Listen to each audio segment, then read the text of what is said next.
திண்டுக்கல் மாவட்டம் கொடைக்கானல் கீழ்மலை கிராமமான வாலகிரி பகுதியில் பல வருடங்களாக குடியிருந்து வரும் பழங்குடியின மக்களின் மல்லிகா மற்றும் அவரது கணவர் அருகில் உள்ள எஸ்டேட்டில் வாட்ச்மேனாக வேலை செய்து வருகின்றனர். மதுரையைச் சேர்ந்த சிலர் மல்லிகா மற்றும் அவரது கணவரையும் கடந்த சில நாட்களுக்கு முன்பு தாக்கியதாகவும், தாக்கிய நபர்கள் மீது தாண்டிக்குடி காவல் நிலையத்தில் புகார் அளித்தும் தற்போது வரை எந்த நடவடிக்கையும் எடுக்காமல் தாக்கப்பட்ட தன் மீது நடவடிக்கை எடுத்ததாகவும், தொடர்ந்து தங்களை காவல்துறை மற்றும் சம்பந்தப்பட்ட நபர்கள் மிரட்டி வருவதாகவும் மாவட்ட ஆட்சியரிடம் பழங்குடியின பெண் தனது உறவினர்களுடன் வந்து புகார் மனு அளித்தார்.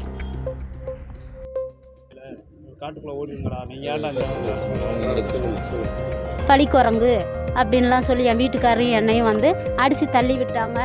ஆனால் எனக்கு வந்து நியாயம் கிடைக்கணும். இது சம்மந்தமாக நான் தாண்டிக்குடி காவல் நிலையத்தில் போய் நான் கம்ப்ளைண்ட் பண்ணேன். கம்ப்ளைண்ட் பண்ணுறப்போ அவங்க ஆக்ஷன் எடுக்கலை. அவங்க ஏன் மேலே எஃப்ஐஆர் போட்டிருக்கிறாங்க. ஏன் மேலே ஏன் எஃப்ஐஆர் போட்டு நான் பாதிக்கப்பட்டவா. அந்த இன்ஸ்பெக்டர் அம்மா என் மேலே அவங்க பேர் எனக்கு தெரியல. அவங்க என் மேலே எஃப்ஐஆர் போட்டிருக்காங்க. என் மேலே ஏன் எஃப்ஐஆர் போடணும். நான் பாதிக்கப்பட்டவா. எனக்கு நடந்தது ஒரு அநீதி. என் சாதியை பற்றி பேசியிருக்கிறாங்க. என் புருஷன் கூட என்னை தேவையான்னு கேட்டதுலையே. அந்த ஆள் என்னை எதுக்கு என்னை கேட்குறாரு. அந்த ஆளுக்கு எனக்கு என்ன சம்மந்தம். என்னை ஏன் அடித்தாரு. இப்போ உங்கள் பிரச்சனைன்னு நீங்கள் பேசி தீர்த்துருக்கலாம்ல. ஏன் நான் ஏன் என்னை ஏன் அந்த ஆள் அடித்தாரு. அந்த நோட்டீஸ் ஓட்டுனாங்க. அந்த வெங்கடேஷும் அந்த பிரபுன்றவங்க இடம் விற்கக்கூடாது அப்படின்னு சொல்லி. அது அவங்க பிரச்சனை. இருந்தாலும் இந்த இடம் நீங்கள் தான் இந்த காட்டில் நீங்கள் வேலை செய்கிறீங்க, நீங்கள் இங்கே இருக்கிறீங்க அப்படின்னு சொல்லி நீங்கள் தான் கிழிச்சிருப்பீங்க. அந்த நோட்டீஸை நீங்கள் தான் கிழிச்சிருப்பீங்க அப்படின்னு சொல்லி என் வீட்டுக்காரரையும் என்னையும் சொல்லி அடித்தாங்க. இது வெள்ளிக்கிழமை நைட்டு நடந்தது. நான் சனிக்கிழமை காலையில் போய் நான் கொடுத்துட்டேன். அவங்க ஆக்ஷன் எடுக்க மாட்டேங்கிறாங்க. அவங்க மேலே எஃப்ஐஆர் போட மாட்டாங்க.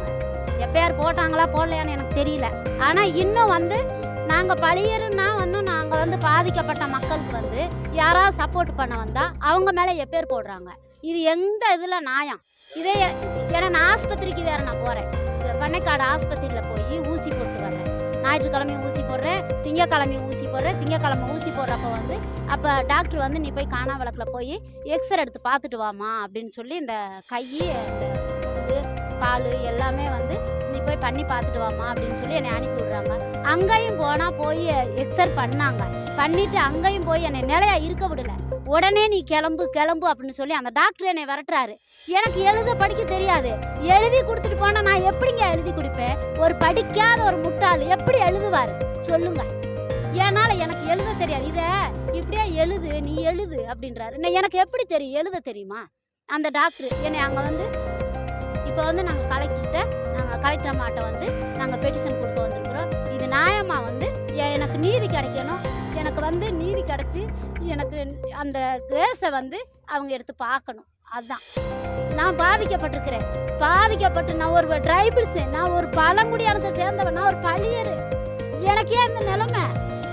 எனக்கு நடந்த அநீதிக்கு அவங்க பதில் சொல்லணும்.